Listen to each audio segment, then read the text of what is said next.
YouTube, we're back with another video. Check it out. So just got home from work.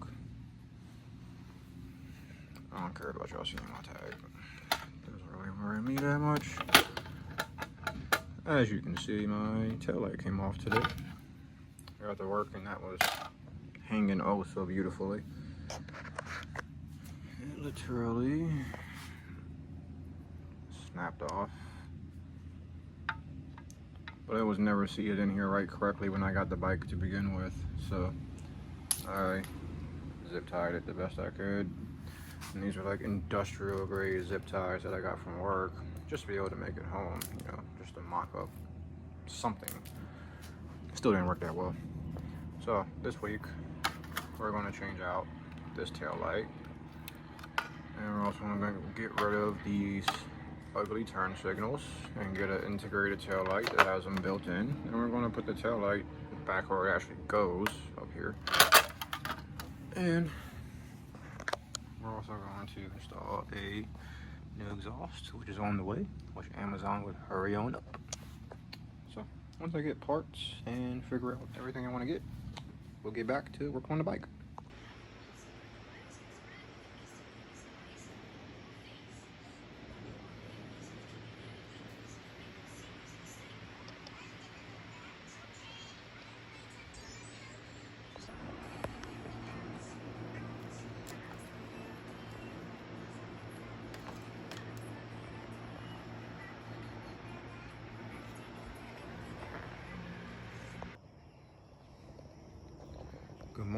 Good morning, y'all. It is Monday. Weekend is over. Check out this pile of crap. This is all the old stuff that came off the bike. So we got turn signals, rusty pipes. This one came off right in time because if you look there, literally that snapped off as I was taking off the mount for it, which is here. It's pretty poor as hell. Excuse my language. Now, these are the excess wires I took off the harness that were running to the signal lights. Don't need those either. My issue from Friday. So I had this zip tied up temporarily because when I got the bike, the light was sitting down here or so, mounted up to the bracket for the tag.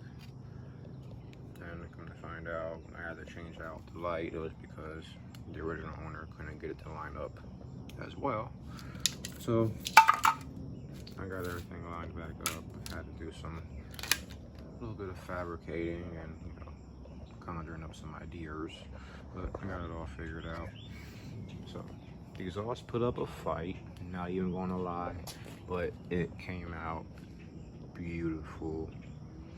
I'm not going to start it up just yet because half of, you know, the house is still asleep and so is the neighborhood. So we're going to hold off on starting it up just now, but I'm definitely going to get you a video of her cranking up here soon. I did have to adjust my idle. She was warming up and wanted to bog out a little bit. So we also got the new tail light installed. It's a Grom tail light. Got it in there. You might notice a few things are a little crooked, but hey, whatever. Stop looking so hard. She's clean as usual.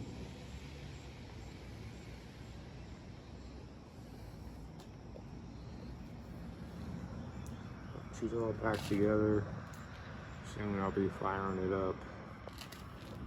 Adjusting the carburetor a little bit more. I might play with the air fuel ratio, take her for a spin because I haven't had her out since Friday when I came home from work. So all weekend she's been down for maintenance and getting the new parts installed. But everything went successfully. Surgery was great. I have no bad things to say. Like I said, the exhaust did put up a good fight. Those header nuts were a pain. All in all, I got it together. I had to pretty much custom fab a mount at the bottom. don't know if you can see that. Maybe get under here a little bit. But if you order this exhaust, as far as Z50, you can find it on Amazon. I just had to custom fab a little mount. This is the hardware bracket that came with it, and all I did was connect it to one of the bottom. There's an inlet where you can screw into the bottom of the motor and attach it there. Use 2 spacers, one up above, one down below. It's not going anywhere.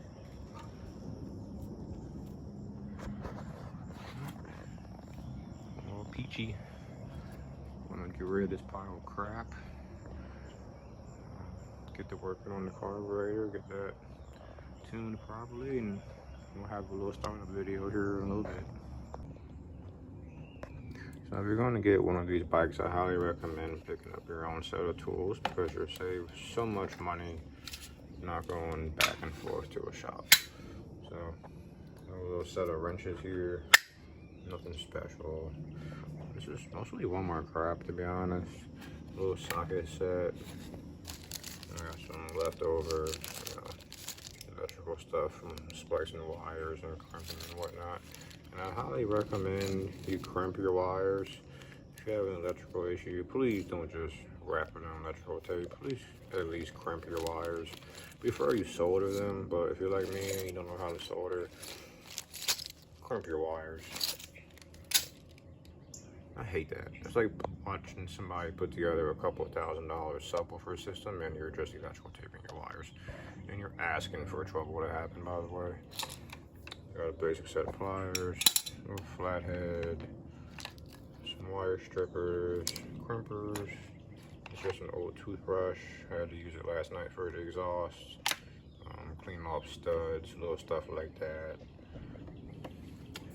Electrical tape to go back over your connections after you crimp them.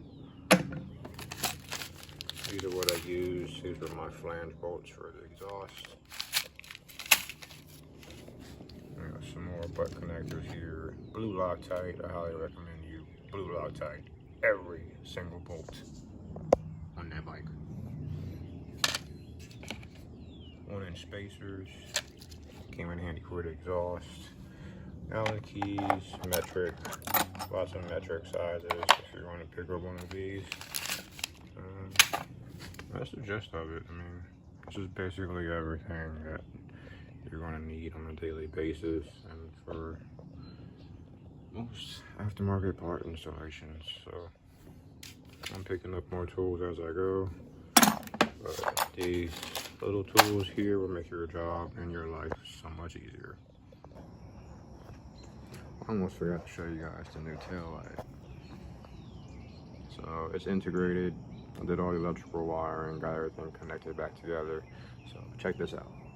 Also, yours may be different, but I did not need to order a separate relay.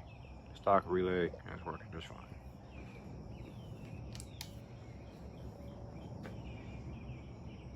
No hyper flash. Everything's nice and bright.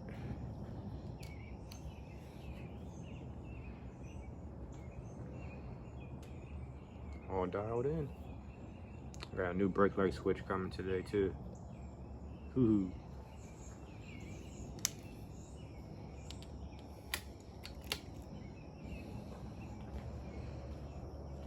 So I'm trying to decide if I should post the first startup in the video or if I should just make you guys tune in for the next one.